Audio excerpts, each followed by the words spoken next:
আসসালামু আলাইকুম দর্শক, কেমন আছেন সবাই? আশা করি সবাই ভালো আছেন। আপনাদের দয়ায় আলহামদুলিল্লাহ আমিও অনেক ভালো আছি।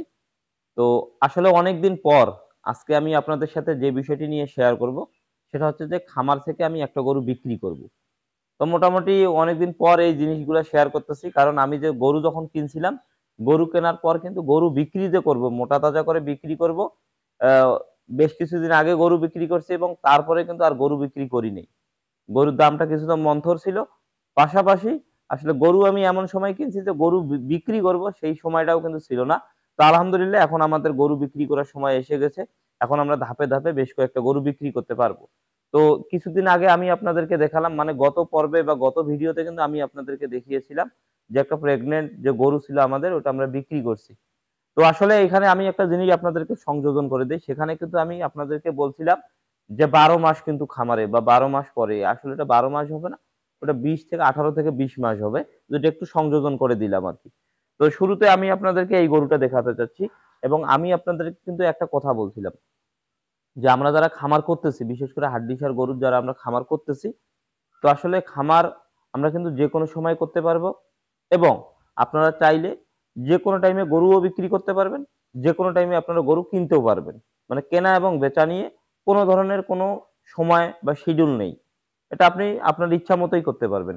এবং এখানে আরেকটা জিনিস আছে, সেটা হচ্ছে হাড্ডিসার গরুর খামার আপনি আমি সবাই করতে পারবো। কিন্তু এখানে মেইন যেটা জিনিস, আমি অনেক রিসার্চ করে বা অনেক অভিজ্ঞতা আপনাদের সাথে কথা বলার পরে যতটুকু শিখতে পেরেছি, আমার কেন জানি মনে হচ্ছে যে আপনারা গরু বিক্রি করতে বা গরু কিনতে এই ২ টা বিষয় যদি আপনারা পাকাপোক্ত হয়ে যান বা এই ২ টা বিষয় যদি আপনারা যথেষ্ট ধারণা অর্জন করে নিতে পারেন, তাহলে আমার মনে হচ্ছে আমরা সবাই কিন্তু এই খামারটা পরিচালনা করতে পারবো। গরুর খাবার বিষয়টা আসলে এটা একটা আপেক্ষিক বিষয়। এটা আপনি যেমন ইচ্ছা সেভাবে খাওয়াতে পারেন। খাওয়া নিয়ে আসলে রুলস রেগুলেশন যে একটা থাকবে সেরকম কোনো কিছু নাই। কিন্তু মেইন যেটা বিষয় সেটা হচ্ছে আগে গরুটাকে কিন্তু আপনাকে কিনে বা বিক্রি করে কিন্তু লাভ করতে হবে। আর খাবারের বিষয়টা আমি আগে গরুটা দেখাই, তারপরে আমি খাবারের বিষয়টা আপনাদেরকে ধারণা দিচ্ছি। তো এই যে গরুটা আপনারা দেখতে পাচ্ছেন, তো আসলে খামারে কোন গরু যে আপনাদের খুব দ্রুত হবে, আবার কোন গরু একটু ফ্যাটেনিং হতে সময় লাগতে পারে। তো এই যে গরুটা দেখতে পাচ্ছেন, এই গরুগুলা কিন্তু খামারে নিয়ে আসার মোটামুটি ৩ মাসের মতো হচ্ছে। ৩ মাসে কিন্তু যতটুকু মোটা হওয়ার দরকার, ততটুকুই আমি চেষ্টা করছি এটাকে ফ্যাট করার আরকি। তো এইখানে যে আপনারা এই গাভীটা দেখতে পাচ্ছেন বা এই হাড্ডিসার, এটা এখন কিন্তু হাড্ডিসার অবস্থায় নাই। এই যে কয়েকদিন আগে হাড্ডিসার অবস্থায় ছিল, এখন কিন্তু এই গরুটা হাড্ডিসার অবস্থায় নাই। এই গরুটাকে এখন আমরা যেখানেই নিয়ে যাব, সেখানেই কিন্তু কেউ আর হাড্ডিসার হিসেবে বিবেচনা করবে না। কারণ শরীরে কিন্তু যথেষ্ট মাংস এবং হৃষ্টপুষ্ট কিন্তু হয়ে গেছে গরুটা। তো এখন আমি আপনাদেরকে যে জিনিসটা জানাতে চাচ্ছি, সেটা হচ্ছে যে এই গরুগুলা ডাবল বডি ওয়েটের হওয়ার কারণে এই গরুগুলো কিন্তু ফ্যাটেনিং হতে, আমি যে খাবারটা খাওয়াই, আমি আমার খাবারের ভিত্তিতে আপনাদেরকে বলতেছি, এই গরুটা মোটা তাজা হইতে কিন্তু আমার ৩ মাস সময় লেগেছে। আবার এর থেকে যদি গরুটা ছোট হইতো, এর থেকে যদি গরুটা ছোট হইতো তাহলে ওটা ফ্যাটেনিং করতে সর্বোচ্চ ৬০ থেকে ৬৫ দিন লাগতো। মাঝারি সাইজের যে গরুগুলা। আর একটু বড় সাইজের গরুগুলোকে ফ্যাটেনিং করতে ৩ মাস সময় লাগে। এর থেকেও যদি একটু বড় গরু হয় তাহলে ১০০ দিনের মতো লাগতে পারে। তো একটু প্লাস মাইনাস হবেই। এটা আপনারা যারা খামার করেন তারা খুব ভালোভাবেই জানেন। এখন খাবারের বিষয়টাতে আসি। আসলে খাবার মূলত আমি আমার যে বিষয়গুলো আপনাদের সাথে শেয়ার করি, এগুলা মেইন যেটা বিষয় সেটা হচ্ছে যে আমি যে খাবারটা আমার খামারে প্র্যাকটিস করতেছি বা আমি আমার খামারে এপ্লাই করতেছি, সেটার উপর ভিত্তি করেই কিন্তু আমি গরুগুলা মোটা-তাজা করে থাকি বা আমার খাদ্যাভ্যাস, আমার গরুকে যে আমি খাবারটা দেই, সেটার খাদ্যাভ্যাসের উপর ডিপেন্ড করেই আমি চেষ্টা করি আপনাদের কিন্তু এই বিষয়গুলো ধারণা দেওয়ার। যাতে আমি যেভাবে খামার করতেছি বা আমি যে পলিসিতে খামার করছি, এই পলিসিতে হয়তোবা আপনারাও এপ্লাই করে দেখতে পারেন। বা আমি আসলে কি দিয়ে খাবার তৈরি করি, কোন উপাদান দেই আপনারা সবাই জানেন। জাস্ট আমি সাপোর্ট দিচ্ছি যে হ্যাঁ, আমি এভাবে করে লাভ করতে পারছি, আপনারা করেন, আপনারাও লাভ করতে পারবেন। আমি যেখানে ৳১৫,০০০ লাভ করতেছি, আপনারা নতুন, কোনো সমস্যা নেই।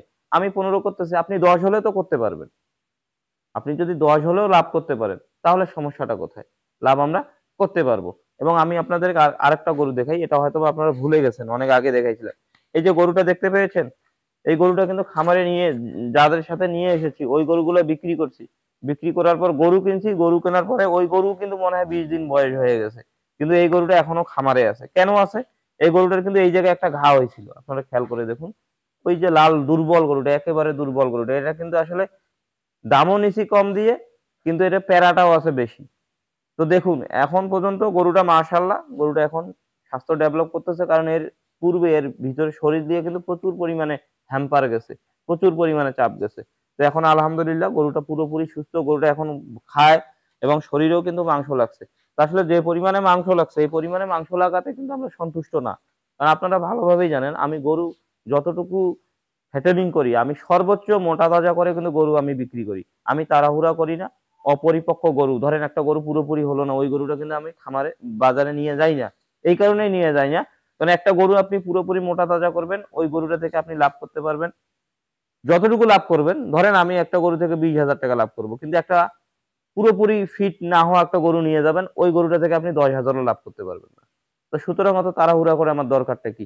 আমি আর 15 দিন বা 1 মাস যদি আমি পরিশ্রম করি, তাহলে তো আমি ওই গরুটা থেকে আরো 10,000 লাভ বের করতে পারব। তো এই হচ্ছে মূলত মেইন বিষয়। তো আজকের ভিডিওটা এই পর্যন্তই ছিল। নেক্সট ভিডিওতে যেহেতু গরু বিক্রি করব, আবার নতুন করে গরু কিনবো। এখন শীতকালে গরু পালনের বিষয়গুলো আমি আপনাদেরকে কিন্তু অলরেডি যে ৩ টা পর্ব দিয়েছি, এবং গরু কিনলে ইনশাআল্লাহ চেষ্টা করব সেই পর্বগুলো একেবারে সরাসরি আপনাদের সাথে শেয়ার করার জন্য। তো আজকের ভিডিও এই পর্যন্তই। সবাই ভালো থাকবেন, সুস্থ থাকবেন। আল্লাহ হাফেজ। আসসালামু আলাইকুম।